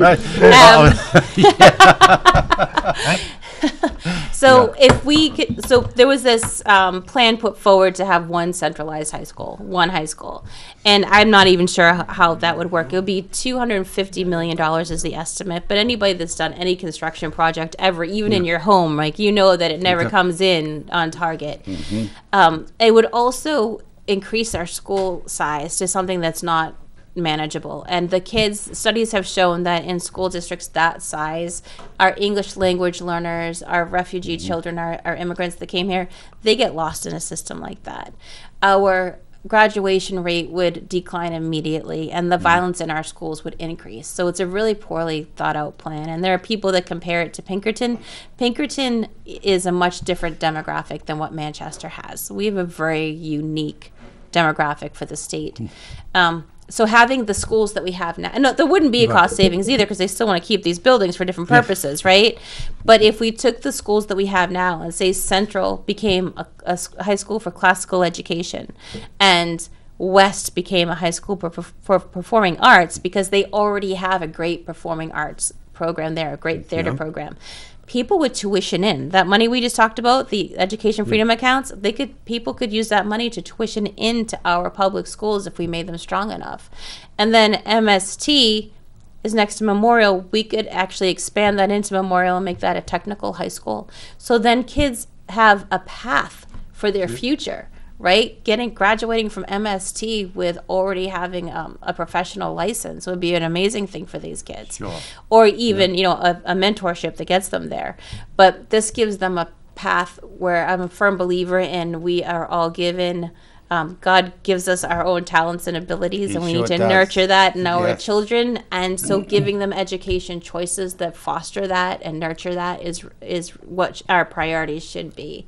And also we need to get back to just reading, math, science, you know, get back to the basics in our building and start really concentrating on academics. Exactly. Instead of, I mean, I read what's going on in the schools. I can't believe it. How does this? No, and people don't talk about the gangs that we have in our schools, and that really needs to be addressed as well. We need to get parents back in the buildings too. I mean, just the difference that I saw from when my older child started elementary school and my last child got out of elementary school, the difference with parental engagement was it was a stark contrast and not in a good way. So when my older son started, I was a volunteer in the classroom. I helped with school store. I helped with the bake sales. I helped with the inside the classroom with as he got older with math or helping grade homework or whatever. When my younger son came up, we were basically told that we could go as far as the office and that's it. Like, you can fundraise, we'll take your money, but we don't want you driving policy. It is not. I sat I was PTA president, and I sat with the principal who told me, we don't want parents' input on policy in this building. We will take your money. You can fundraise. That's where your responsibility ends. We had Virginia Berry, who used to be the commissioner of education, came to Manchester at a school board meeting. And then they were talking about the Common Core math, and we had some really good school board members like John Avard and Robin Dunphy that were pushing back against the Common Core standards. And, we were talking about how parents couldn't understand this new math, these math standards. And Virginia Berry, Commissioner of Education for the state of New Hampshire, stated in that public meeting that parents should not be worried about their children's math. It's not their job to help with homework. They need to leave it up to the professionals. And that really was what was happening. So then we got Commissioner Edelblue, who is an amazing man, who has completely changed the conversation to, we need parents in the building. And there are programs that the state is offering that helps build those relationships back up and open those doors. And it's not going to happen overnight because, like I said, there's been damage done to those relationships, but we can repair them. So in my education plan, which you can find at victoriasullivanfrommayor.com. All right. You beat me to it. She's a psychic. That's good. That's right. There is a plan there that outlines the education, including family and parent support. So I got a lot of hit from an opponent about social emotional learning in the schools because they didn't understand one of the programs that I put forward. So there's a program called Resilient Kids. It's also called 40 Developmental Assets. Resilient Kids is sort of the trademark branded version of it. But it talks about the 40 things that kids really need to have to be resilient and good members of society. And it isn't a program for children, and that was the misconception. It is a program for parents. Yeah. It teaches parents outside of the school, like either after school or with the after school programs, or the YMCA can do it, or the church. A lot of churches do this. And they give parents what they need to have: strong marriages, strong families, and in turn, your kids are stronger. Your kids are better students. They're better members of society. And so that's, for a lot of us, we need to start there so that we're not cycling with this generational poverty or generational addiction, or, we really support the family and make it stronger. And that gives us stronger and better educated kids. I can remember when I was growing up, and they, even in the small town, they had PTA. Yep.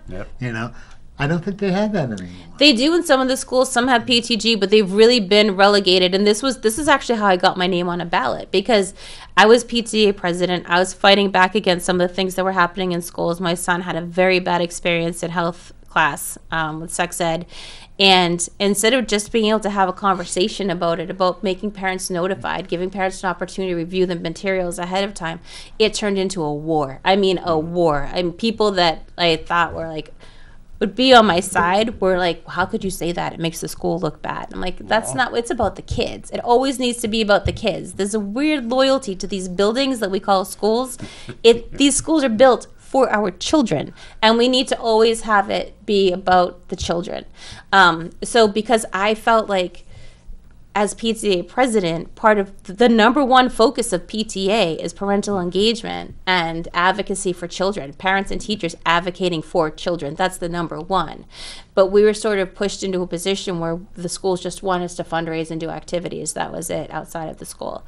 So I figured if I was struggling to be heard, I was struggling to accomplish things and make changes as PTA president, what about all the parents that didn't have any voice?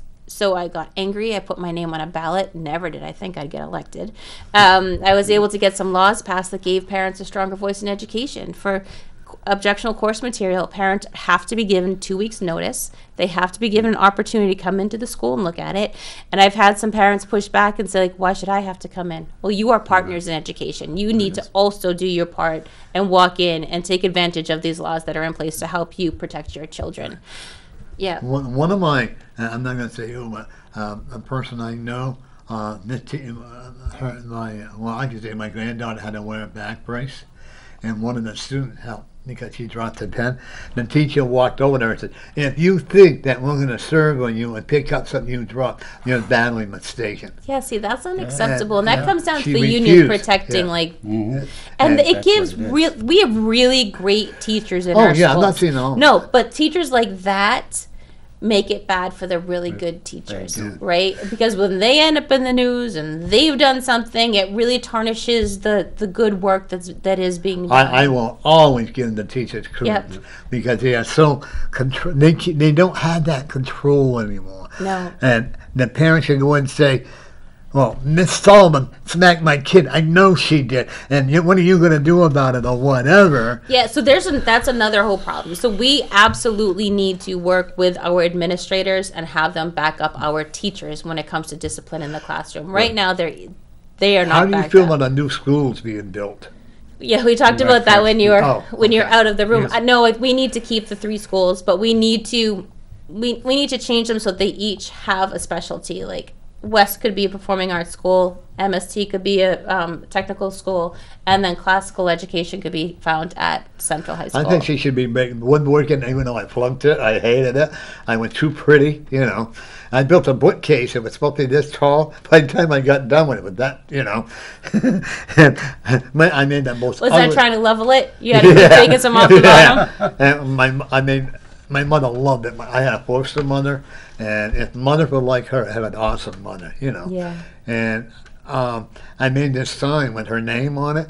I was so embarrassed, but she hung it out proudly. Yeah, you know? that's awesome. And it's all it takes, people. Bring back the woodworking. A That's- lot of oh, the girls yeah. like it. Yeah. I wanted to do home ec, but back So in it's them funny days. because I've been visiting some of these sober homes and talking to the folks that are living there, and I was at one that was for men yesterday, and they'll take me through a tour. Part of what they have to do is they have to have a hobby of some kind that is constructive, right, for their time, for their outlet, for their energy. And there was a guy that does like some painting and some woodworking, and there was a tie-dye t-shirt guy, but they have to have some kind of something that they do for an activity, right? My son, my younger son, is now a blacksmith. We have a forge at the house. He wanted one for years. I did a mom trick because he wanted one since he was like 10, and we were a little nervous. He's brilliant, but a little absent-minded. Like we call him the absent-minded professor, which makes him a little clumsy. He walks into some things, and he Who loves is it when going I. to be very, very successful. Yeah. He loves it when I talk about him too. He's my shyer one, but he wanted this forge, and he did all of the research. And I think the first time we saw it, he says we were at a parade, and the only thing I can think of is Londonderry has that big parade, and then they've got some stuff happening in the fields afterward, and there may have been a blacksmith there, but he also saw one at Strawberry Bank, and he was mesmerized by it. And then Forged in the Fire is a show that's on cable, and they have blacksmith competitions, and he did all of the work, all of the research, knew everything about it. So when he kept asking, I felt really bad because like he really was invested, but I was really concerned he was going to burn off a hand. So I kept giving him little goals. And like, if you get there, we'll talk about it. If you get there, we'll talk about it. So when he turned 14, I said to my husband, I'm like, I don't think we can put him off anymore. I think he's reached everything I've asked for, right? I think, we can't really. But we were just so concerned because it's like 1,000 degrees in the fire. So at Christmas, we finally got him it, and he was so excited. And he spends a lot of time out there. Now? Oh, yes, he uses it all the time. Yeah. Well, I'll tell you what, next time I have my second parade, my second event, I'll let you know. And if he's got stuff he wants to sell, we'll have him come and set up a table. All right. I don't know if he's at selling yet. He kind of gets attached to all the things that he makes so far. Let me see if he wants to earn extra money to buy more material. Yep. Yeah. Because I'm planning, if things work out right, in October, because I have a charity that I work for called NH, Healing Paws NH, Yeah. which is for helping people Vets. that have a dog that Yeah. can't pay for the vet, or a cat. And even if they want to neuter their husband, that's okay. We'll pay that. We won't pay for the you know, neutering the animals or the rabies, but we'll pay for other things because there's Yeah. so many programs out there, Mm-hmm. you know. So yeah, I'll let you know if he wants to do that. Well, he actually got extra credit this year because so he has at his school he has to take Latin, which you can imagine. I remember You that. can imagine he loves. I took it 1 year. Yeah, I remember, he yeah. struggles with Latin, but he talked to his teacher, and the teacher said, "Well, they bargained a little bit," and he said, "If you can make me a Latin sword, we'll give you some extra credit." So he did, and I said, good for I him. said to him later, like, it would have been less time consuming just to study for your Latin final, Isn't that a brighter? You know, right? yeah. Because it takes a long time to forge something. Yeah. When I can remember when I took Latin for like 3 months, and then they said, "Well, why don't you go over and take French?" They have to take it. He goes to Holy Family Academy, Oh, yeah. through the scholarship fund, and he has to take it grades 7 through 12. They all have to I hear take it. Holy Trinity's a really a great school. So my other son goes to Trinity, and like I said, we couldn't do it without the scholarship funds. And what people don't know a lot of the time is that if you go to these schools and your child has good grades and they're going to contribute to the community, they're going to play sports or whatever, they will often also give you a scholarship from the school, but they have to keep meeting certain marks, right? The kids have to work for it. It's not free. And They it have to should work be. for it. Absolutely. I used Absolutely. to cry hour by the hour if I didn't get it. And my foster father, if I got a B, I had to stay in the house for a week. Yeah. You know. Yeah, well, and I keep telling them, and their godfather helps us with it too, because we're a middle class family. This is 2 kids in private school, even with scholarships, is still sometimes tough, especially last year with COVID, because my husband works a second job as a musician, and there wasn't any work to be had as a musician last year. So we're really blessed that their godparents help us out, and the scholarships we have, we still pay part of it, but they have to take responsibility So for in other words, their you have to kids. work for a living, Absolutely. and you have to pay for your children, and it's not handed to you like some of the other people. No, and they also have to work for it, because if they don't maintain a certain grade point average, they lose their scholarships. So we tell them that, like, you are blessed to be in these schools. This is a privilege, and you need to show the people that have invested in you, because these scholarships come from private donors, right? People have invested in your education, and you need to make them know that it is worth it. You appreciate You have a it. son that's going to follow your footsteps. I would say that's my older one, probably. Yeah. Go ahead.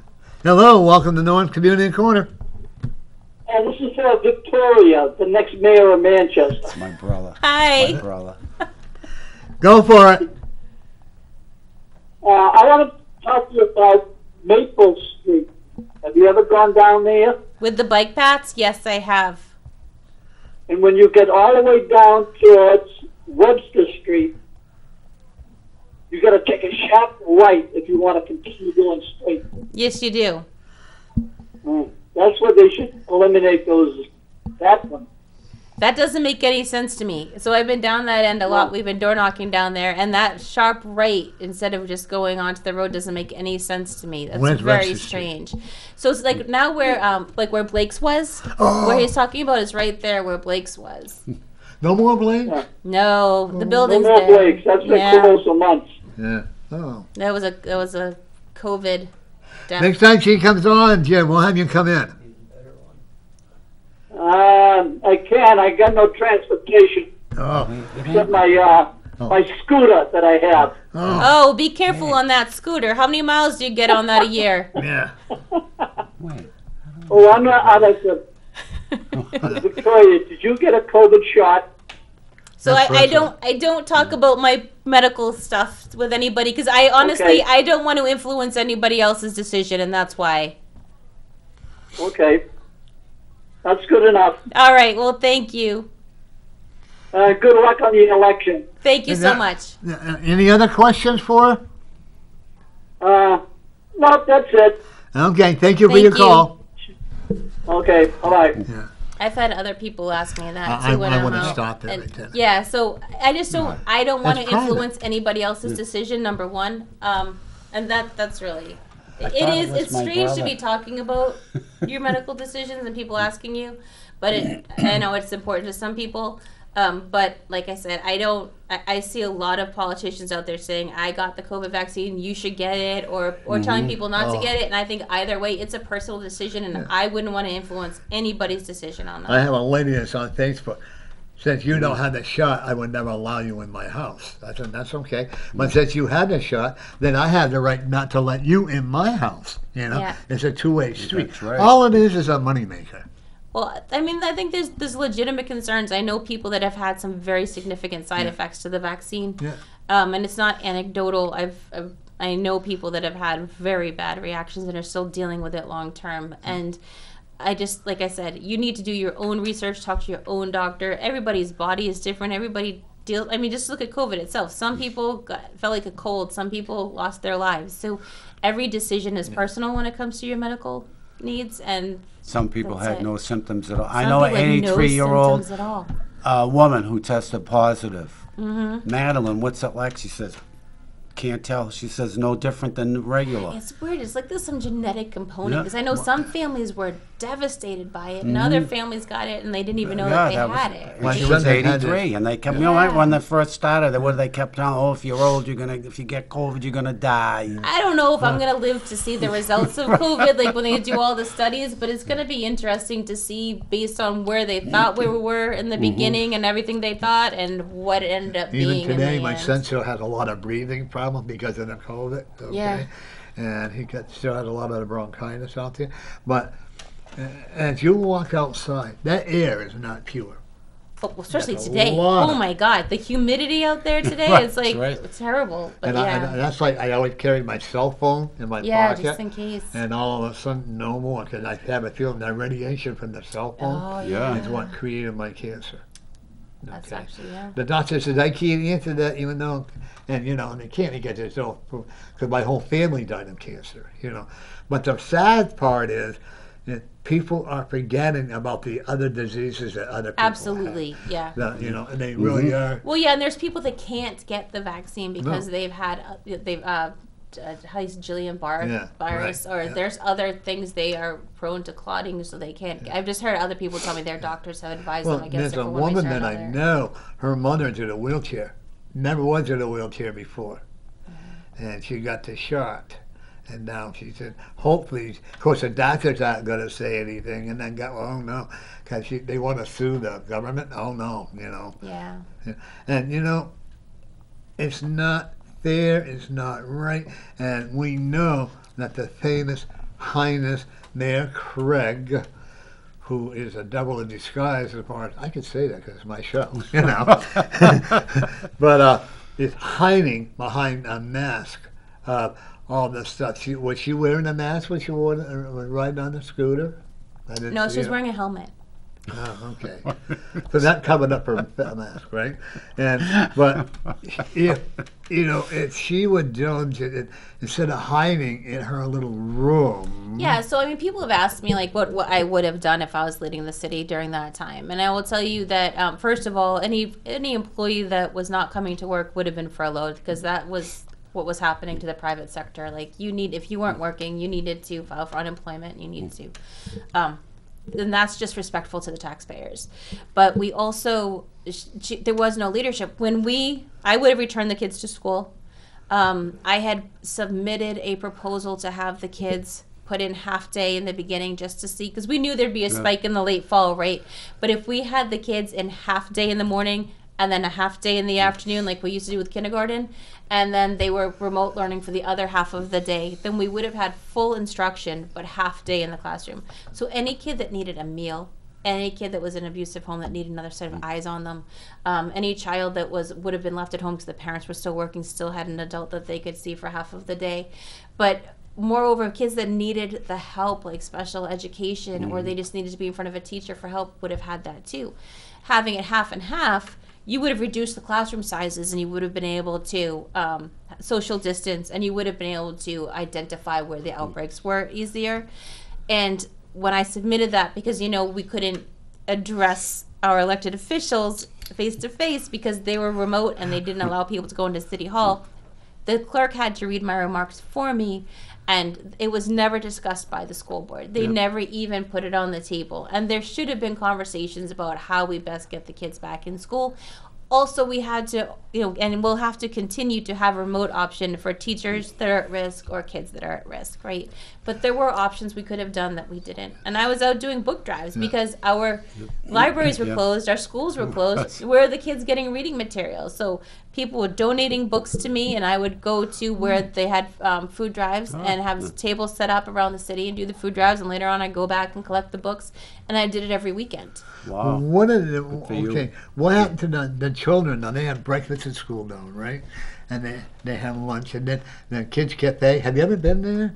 They do a fantastic job with their children. That's I can't great. because I'm not a Christian. I'm a psychic, so I'm not really I can't We're raise going to money get for you to them. be a Christian. But what happened to Gary's working on him on that front. That's right. what happens to the children who are supposedly getting the hot meal on their breakfast? Are they thrown to Yeah, so curb? they would have like a meal delivered with their assignment or something like that. Like when the bus would drop off the assignment in the morning for them. They were like on the weekends there were food banks. On the weekends you could go to the school and they'd give you lunch for the weekend, like a couple of bags for the families, and that's where I'd bring the books. I also helped out with some of the food drives. I'd go and put the boxes in people's cars, do that kind of thing. I also did a story time for kids every Saturday online, and I didn't do it once. I had done it for like 4 or 5 Do you Saturdays smack in a them row. when you do the storyline? No, smack 'em. Why would I smack 'em? Just for the heck of it. No, I'm only kidding, folks. I'm only kidding. It was I said remote, that. so it was just me and the camera. I do But Facebook you enjoy Live, it. and I would read. I did enjoy it, but then I felt like, it felt a little weird. I was like, okay, so I'm doing this because I think I'm helping. Am I just, you are. sort of, if this is really just about me? Like, am I really helping? So I skipped it one Saturday, and I got an email from a teacher that said, we missed you this Saturday. Please show up every Saturday. These kids need to see you. And I was like, of course, how do I not do it then? Because I can never let the kids down. So, but it just made me feel like, okay, this does have a value. People are watching. So I did start to do it. But, the Democrats would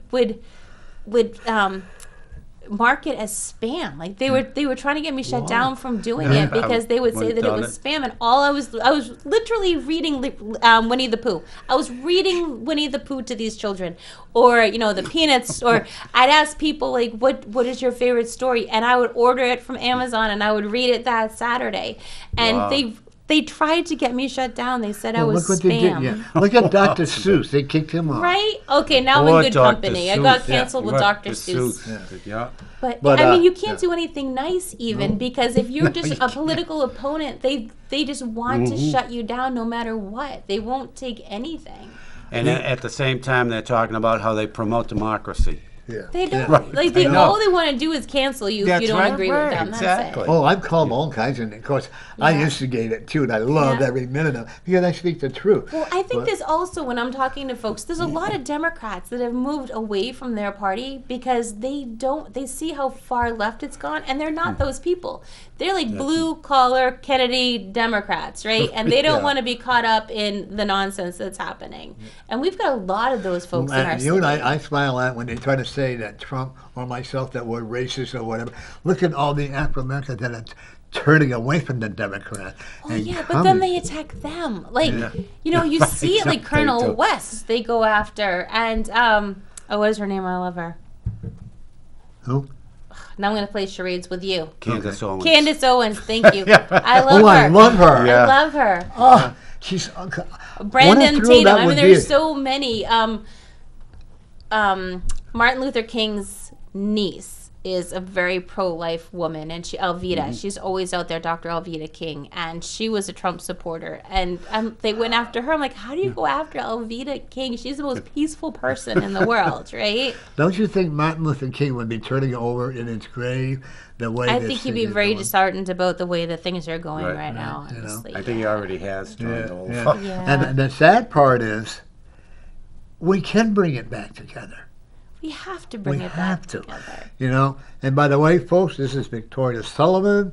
What is your website again? VictoriaSullivanformayor.com. Okay. We keep And- it simple. Yeah. If you want to donate $1 million, she'll take it with a smile. Yeah. But no. A big but, smile. Yeah. But she is for the people. I am the people. Okay. And if she sounds Great. like a little egotistical, that's okay. You should. I do. Okay. I didn't think You know so. what? I didn't think so. Everybody, Yeah. well, I'll explain what I mean by Okay. that. Yeah. Okay. I had a very good friend of mine who used to play the didgeridoo, that big longhorn. Yeah. And he said, if you don't have an ego, and it depends on how you address your ego. So if you want to call, that's okay, and yell at me, then I don't you think it's can, ego. I think it's confidence. Yeah. Like, I'm confident that I can do this job. Right, I'm okay. confident, but I don't think it's ego because I don't think I have all of the answers. I have an idea.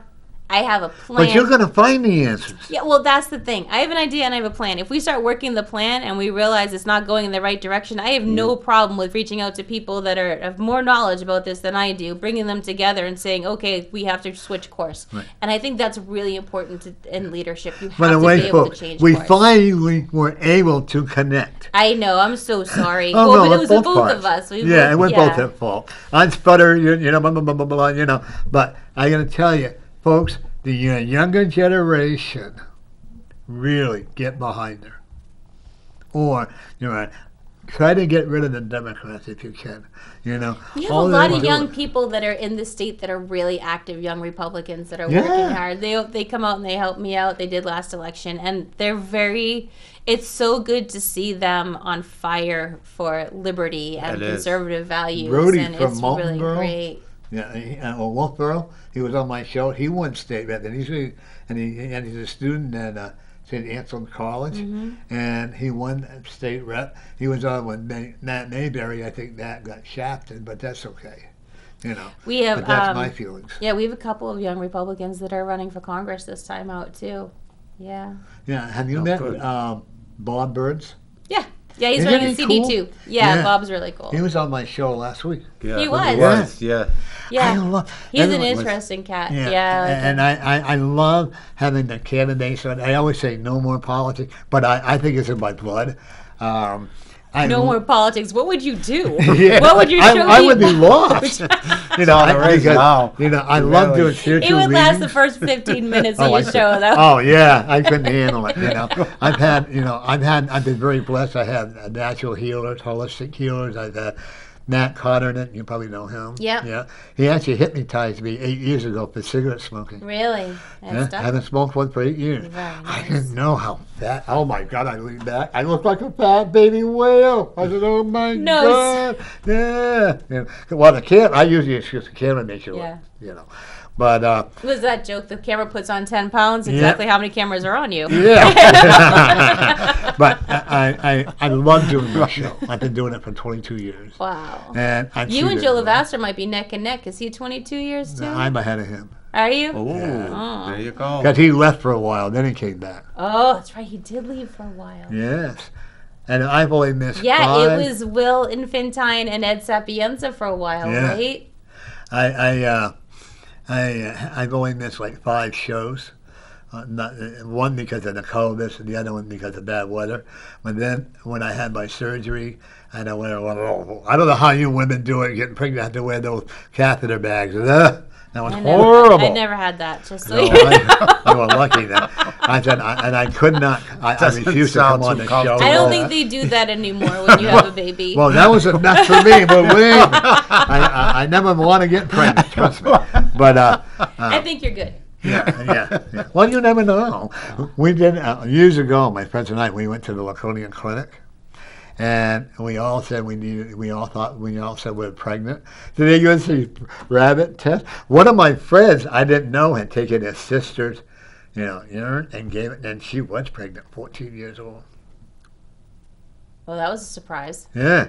Wow. And I go, wait a minute, there's Shock. something wrong with this here, and could find out her father had raped her. So I'm so glad we had that done, Oh, kidding that's around. terrible. He's doing life in prison. Wow. Oh my Good, that's God. where he God deserves bless that to be. woman. Is she all right? Oh Does she yeah, I look talk be to her okay? quite often now, and yeah, she's I think she's like 52 or 53 now, and she has a beautiful boy Oh. that she gave up for adoption, but she's still in contact with her. And then I have, like we were talking about the medical issues, I have a very dear friend of mine who has the HIV, and I'll tell you, she says by the grace of God that she's still alive, Yeah. because it was like 27 years ago she helped me get sober. Wow. Because she said to me, who the hell do you think you are? You're sitting here feeling sorry for yourself, and I don't know if I'm going to wake up tomorrow or not. Wow. This woman is such an incredible woman. This is why I'm saying if people have a sickness, or they can overcome anything they want. I hate to hear, and I'm sure you hear in your travel, oh, I had a bad childhood, so I'm not responsible. I broke that window, but it's not my fault because of my childhood. You know what? Let's get over it. You Yeah, know? you have to take responsibility for Yeah. yourself. at some Really? I point. mean, who didn't have a bad childhood? I mean, really. If you think back, right? Everybody had bad episodes. Yeah. Well, life isn't. Yeah. That's called Life is learning how to better than- deal with adversity. Nobody's childhood is perfect, and there's also circumstances you can't help. People get sick. There's just stuff. And the thing is, I lost everything to have what I have. I may not be rich, but you know what? I have comfort. I have a nice apartment, not the best in the world. I have A nice park across the street. nice park. And I go out. I mean, they know me in that street. I up and bet down they there. do. Oh, I'm always out there tiddly-bopping. Hi, how are you? And you know what? A little smile goes a long way. Yes, it Some does. days they may not talking. I've been called a racist. I've been called all that stuff, And I said to one guy, I said, try being gay, especially in the 60s. Try being gay in the 70s. My son went through hell in that. Luckily, my son and I are very close. Yeah. I said, so don't tell me about people being prejudiced. I've been there, I've done it, And there again, we can overcome all the things. Probably I'm going to say probably 60% or 45% of the people that come to my office are from all other countries. I love it. I had people from Russia. I've had people from Argentina. All these different countries.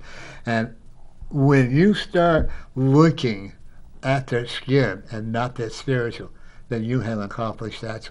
And you have a lot of black people that are supporting you. Yeah, well, it makes me laugh when they come at me and call me racist and those things because they need to do their homework. That's all I'm gonna say. They Yeah, need to do their me homework too. about who I am, and it makes me laugh a little bit on the inside. And Two of my friends, I'm going to do a live know. show on Facebook, and two of my friends are going to come on with me, and they're both black, and they're going to let people know that, I don't have a race. I wouldn't want to have that. I don't know how.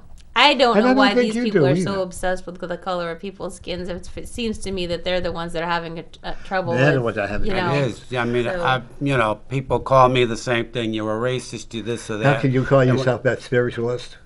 Right. And you know what I tell everybody? I'm pro-American. You can call me what you want. Yeah.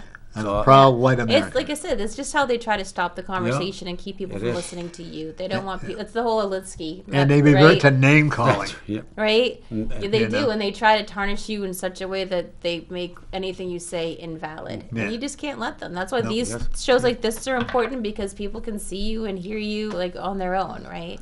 Look at that. So just keep talking and supporting each other and loving on each all other, there. and that's all that we can do. When we say loving, we Exactly. don't mean smoochy and whatever falls after that. We mean show love in a different Yeah, way. and support. Just smile. A lot of Sometimes times it's hard to love the people that come at you, but you still got to but do you're what still you got gonna to do, it, right? And the one thing I like when I go to the market. Oh, I'm a chatterbox. My poor daughter-in-law. Shocking. Oh, That's just shocking. oh, my poor daughter-in-law. Chatterbox everywhere. My kids are always Even afraid. in the restaurants. Huh? I Yeah. know. Yeah. My kids Oh, are afraid yeah. to go anywhere with me. They're like, "Mom, we got to have a special word, like a code that I say, like Oh. purple, and like we've had enough. We need to leave now because it's strangers too. Probably same with you. Strangers will come Oh, up and yeah. you start to And- talk. That's yeah. me. I talk with everyone. Dave, Yeah. I want to let everybody know. Dave and I went to Ollie's for dinner Oh, last that Friday night. Always? Thursday. Thursday Last night. Always? Ollie's. Ollie's. Have you been there? So no, I actually just said this to my husband the other day. Everybody raves about Ollie's. I've never Oh, been God. Go there. there. That was my Oh. first Still off time. Mass Road, right? Like Pinardville, Mass Road, right? Yep. Right. Yeah. Yeah. Oh my God! The service It is. was Go okay. there. It was my first time. You know, It was they fantastic. forgot one of the orders, to put it in, and the old me started to come back home, and I said, "No, I can't do this." And The I poor, wanna- the poor server. the Did poor she server, ever yeah. get scared? Oh yeah, no, she was but I afraid really, to I said, approach. just bring them out together, and I took a deep breath. I was so proud of myself because usually I'm a bitch. I mean, the first one too, and the food Was fantastic. Really? What I've a heard meal. really Go good there. things, Yeah, you yeah. like Check clams? it out. You. Oh, I love fried clams. Oh, So I have a yeah. story That's for what you. I got. You want a Okay. story? My grandfather, as I said, owned a restaurant. No, this is family legend. We don't have proof, but this is family legend. So there was a gentleman that came in who was a salesman. Like there used to be traveling salesmen, and he came in and he needed a quick lunch to go. And there weren't to-go places. There wasn't drive-through back then. It was like the 50s. And so he said to the cook, he's like, listen, I really want fried clams, but man, I got to get out of here. I have an appointment. So the cook took and grilled a hot dog roll, put fried clams in it, put tartar sauce on it, wrapped it up, and sent him on his way. And family legend is we invented the clam roll at that restaurant. Probably did. Only's restaurant in Medway, Massachusetts. Yeah, Yeah. probably did. And And I think it was $1.25. when I was younger, in my day, when we had to order fried clams, I think it was like a big plate for $3.50, Yeah, now it's like $25. $35, 35. Oh, wow. wasn't it? Yeah, because What, the like red just tide, a clams? bunch of the beds are closed. yeah. All of because red of tide. Biden and the tax prices. Everything's Biden's fault. I'm trying to just keep my head down for the next 3 years and pray for the best. Pray That's that all we're we still on can the do. other side. Well, Trump's coming back. We already know that. I don't know. Oh, I don't Why either. would he I'm with want you. to? Why would he want to put himself And through go that? through 4 more years of that. Yeah, and I think he's very effective helping to fundraise on the outside and do some. I just don't know that he would want to put himself for his family through that again. Yeah, I don't know. I We'll agree. see. Oh, no, I think he just I- likes to keep us But guessing I- too. My Hopefully, second, I think the my second Democrats vision says would- he's coming back, Really? and but he may be through one of his sons, or actually his daughter, because he's always going to be in the background. That's like Biden is not running the country. Hillary Clinton and it's Obama. Do Obama you see three. that party that Obama had? What a bunch of Listen, the Democrats! You guys are the biggest hypocrites It's going. insane. It's so hypocritical. Yeah. That's How much do you right. think it cost the taxpayers for that party? Well, my sister lives down Martha's Vineyard. See, my Boston just came out. Martha's Vineyard. She lives down Martha's Vineyard. She actually has a hot sauce company. I'll give her a plug. Ready? There you go. Mimi's Hittin' the Sauce is her hot sauce company down in Martha's Vineyard. You can find it at some the farmers markets and some of the stores down there. Some of the restaurants carry it. good for her. But she's like, she's not wealthy. They're blue collar, and so when people like the Obamas come in, it really puts a crunch on them. Like it's a bind for them because it shuts down travel across the island, right? And it really is a burden on the people that live there. And they have helicopters flying over all of the time, and they really don't like it when they come. It really interferes with a lot of things in their daily lives. But to have that many people, it's just so hypocritical. Right. I mean, we know that people are shedding the virus that have had the vaccine. So to say that they're all vaccinated really doesn't go very far, right? You can still spread it to other people. And, it's just... They were complaining By the way, about Sturgis, I got but a they message had from your this father this for test. you. He said he was proud to own the restaurant. Now, did he own it alone, or did he have a... So my grandfather owned it. My dad worked there with them. Okay, because I happen to know through him, and he's very modest. Your dad could be modest when Yeah, he wanted yeah, to be. he was I happen to know that he, more than once, for people who could not afford a meal, that he would invite them into the restaurant, not behind the door, Yeah.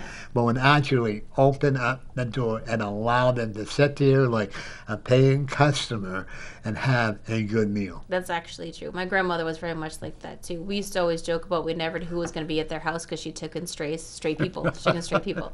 They were very, very generous people. My foster mother was the same way. We didn't have the running water all they had today, but all the hobos back there called hobo would know when it was bake day, when it was Hobo. Yeah. and they would come and they would have Yeah, they'd all bake together and yeah. And she said, but in order for you to eat, you got to go down to the river and take a shower, or whatever. But then she'd give them bread, she'd give them, Yeah. and we didn't think anything about it. They enjoyed, and she enjoyed doing it. Yeah. And if I didn't move fast enough, she smacked me. Yeah, my grandmother had a cane. Yeah. If we didn't move fast enough, it was amazing how quickly she could get that thing yeah. across the room.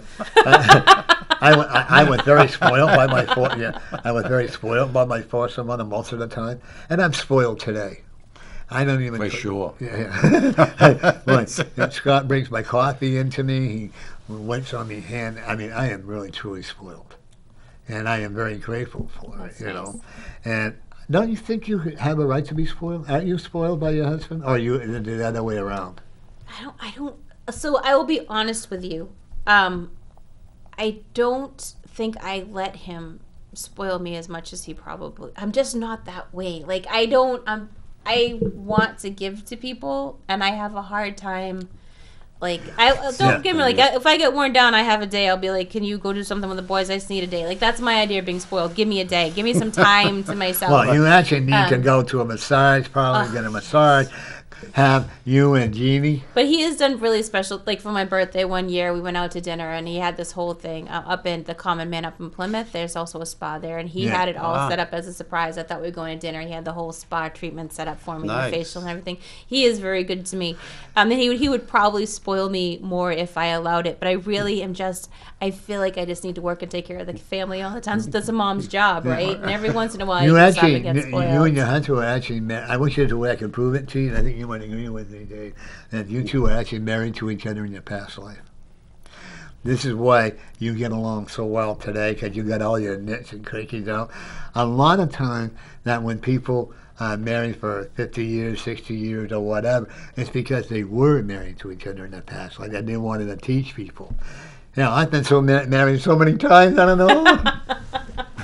So we have a different belief system there. Because as a Christian, I don't believe in reincarnation. But Oh, that's okay. Well, that's what I thought. Yeah. I don't like Right. going there either. My right, past all right, lives. there you go. But you know, we love our family, and I think people need to fight to keep it. No marriage is easy. Like that's what I.